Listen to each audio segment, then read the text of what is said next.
Bismillahirrahmanirrahim. Assalamualaikum warahmatullahi wabarakatuh. Alhamdulillahi rabbil alamin. Wassalatu wassalamu ala asyrafil anbiya'i wal mursalin wa ala alihi wa ashabihi ajmain, amma ba'd. Pertama-tama, marilah kita panjatkan puja dan puji syukur kita atas kehadirat Allah Subhanahu wa taala yang telah memberikan begitu banyak nikmatnya kepada kita.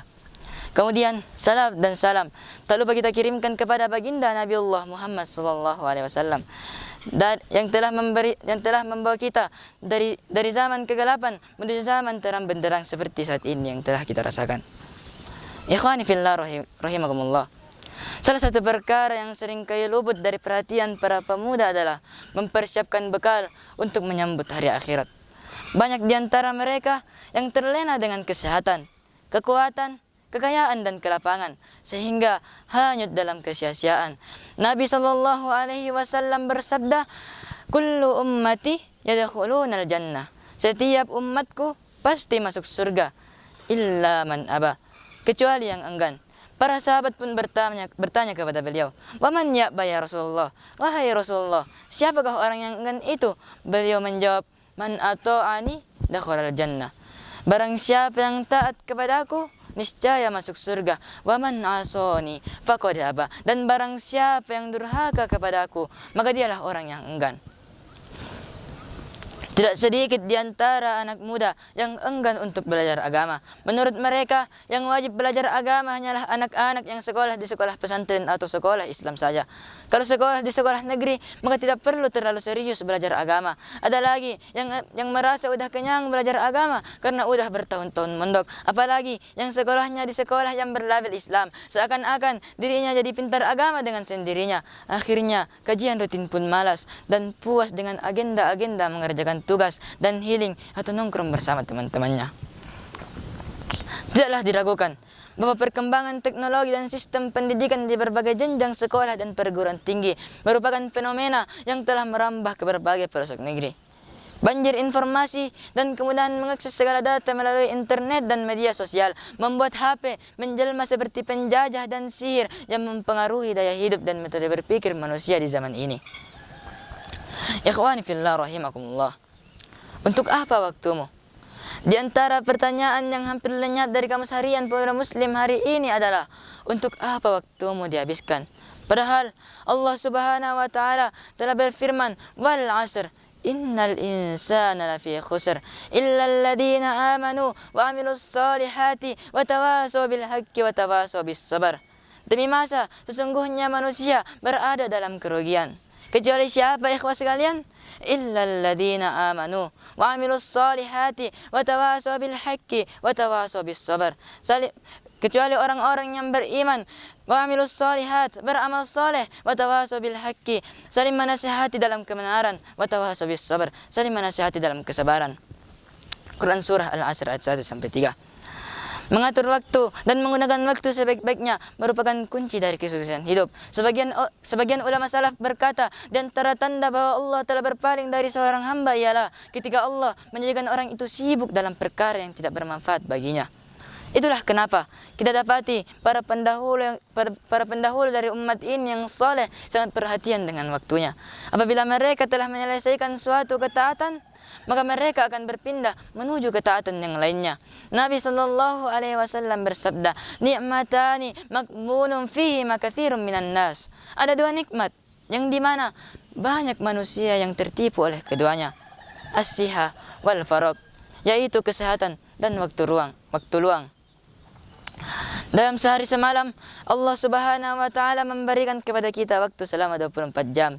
Selama rentang waktu itu pula Allah mewajibkan kita untuk menjaga salat 5 waktu.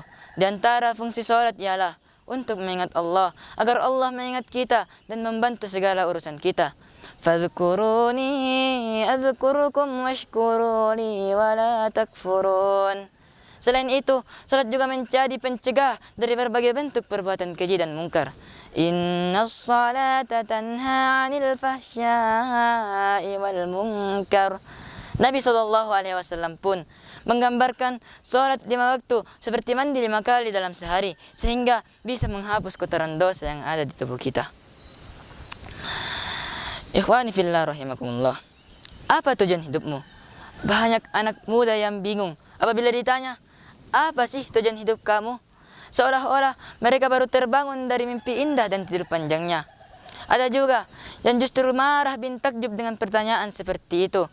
Seakan-akan pertanyaan ini adalah pertanyaan yang tidak cocok dengan semangat pemuda dan pandangan profesionalisme di abad ini. Dan ini semuanya mengakibatkan banyak anak muda yang tidak mau peduli dengan kondisi iman dan akidahnya. Pembahasan ilmu agama pun jauh dari kehidupan sehari-hari. Jadilah mereka seorang yang jarang berinteraksi dengan Al-Quran, jarang sholat di masjid, dan jarang bersentuhan dengan majelis ilmu. Sepertinya ibadah kepada Allah Subhanahu wa taala yang telah menjadi tujuan penciptaan manusia tidak lagi melekat dalam memori dan agenda tetap mereka. Padahal Allah Subhanahu wa taala telah menetapkan misi kehidupan segenap manusia. Dalam ayatnya, "Wa ma khalaqatul jinna wal insa illa liya'budun." Dan tidaklah aku menciptakan jin dan manusia kecuali agar mereka beribadah kepada aku. Quran surah Az-Zariyat ayat 56. Para ulama tafsir menjelaskan bahwa ibadah yang dimaksud di sini adalah mentauhidkan Allah. Sementara tauhid itu tidak akan mungkin terwujud kecuali dengan menggabungkan antara beribadah kepada Allah dan menolak segala bentuk syirik. Tauhid, ikhwah sekalian, tidak hanya mengakui bahwa Allah adalah pencipta dan pemberi rezeki. Tauhid tidak berhenti bahwa Allah itu tunggal secara zatnya. Lebih daripada itu, tauhid mengandung sikap pemurnian ibadah dengan segala bentuknya kepada Allah Subhanahu wa taala semata. Tauhid mengandung ketegasan sikap dan pembebasan diri dari syirik dan pembela-pembelanya. Masyarul muslimin, siapa panutanmu? Para pemuda dimanapun antum berada, semoga Allah memberikan taufiknya kepada kami dan antum. Patut kita ingat bahwa Nabi Sallallahu Alaihi Wasallam merupakan panutan dan teladan bagi kita dalam menjalani kehidupan. Benar bahwa beliau telah wafat ribuan tahun yang silam. Akan tetapi, apakah itu membuat akhlak dan ajarannya tidak lagi sesuai dengan kondisi masa kini? Tidak, ikhwah sekalian. Allah Subhanahu wa taala berfirman, "Man yuti'ir rasula faqad ata Allah." Barang siapa yang menaati Rasul, sungguh dia telah menaati Allah. An-Nisa ayat 80.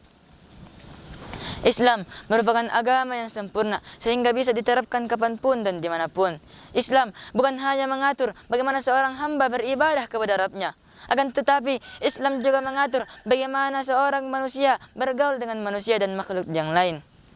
Oleh sebab itu, sangatlah tercela apabila pemuda muslim hari ini melupakan sejarah nabinya sallallahu alaihi wasallam dan lebih mengidolakan artis barat atau filosof kafir yang sudah jelas rusak akidahnya. Bahkan seorang Yahudi pun yang dengan kedengkian dan kebenciannya kepada kaum muslimin bersaksi bahwa Nabi Sallallahu Alaihi Wasallam telah mengajarkan segala perkara, bahkan sampai urusan buang air, sebagaimana hal ini disampaikan kepada Salman Al-Farisi radhiyallahu anhu. Allah Ta'ala berfirman, "Fala wa rabbika la yu'minuna hatta yuhakkimuka fima syajara bainahum, thumma la yajidu fi anfusihim mimma qadaita wa yusallimu taslima."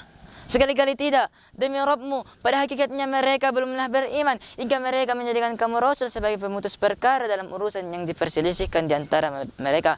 Kemudian mereka tidak mendapati rasa sempit dalam hati mereka terhadap keputusan yang telah kamu tetapkan, dan mereka pun pasrah dengan sepenuhnya. An-Nisa ayat 65. Banyak di antara anak muda di zaman ini yang lebih mempercayai para dai penyeru kesesatan daripada petunjuk Nabi Sallallahu Alaihi Wasallam. Mereka tolak hadis Nabi karena dianggap sudah tidak cocok dengan perkembangan zaman.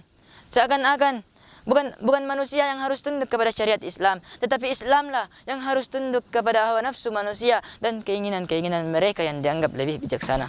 Subhanallah. Terakhir, apa programmu? Banyak di antara anak muda yang merupakan tugas dan kewajibannya. Mereka melupakan program peningkatan kualitas dirinya dengan belajar agama. Padahal belajar agama merupakan program yang tidak boleh disepelekan oleh para pemuda. Nabi Sallallahu Alaihi Wasallam bersabda, "Man yuridillahu bihi khairan yufaqihu fiddin." Barang siapa yang Allah kehendaki kebaikan, niscaya Allah pahamkan dia dalam urusan agama. Hadis riwayat Bukhari dan Muslim. Oleh sebab itu, kita diajari untuk berdoa meminta hidayah setiap kali sholat dalam setiap rakaat. Kita juga berdoa setelah sholat subuh, meminta ilmu yang bermanfaat sebelum rezeki yang baik dan amalan yang diterima.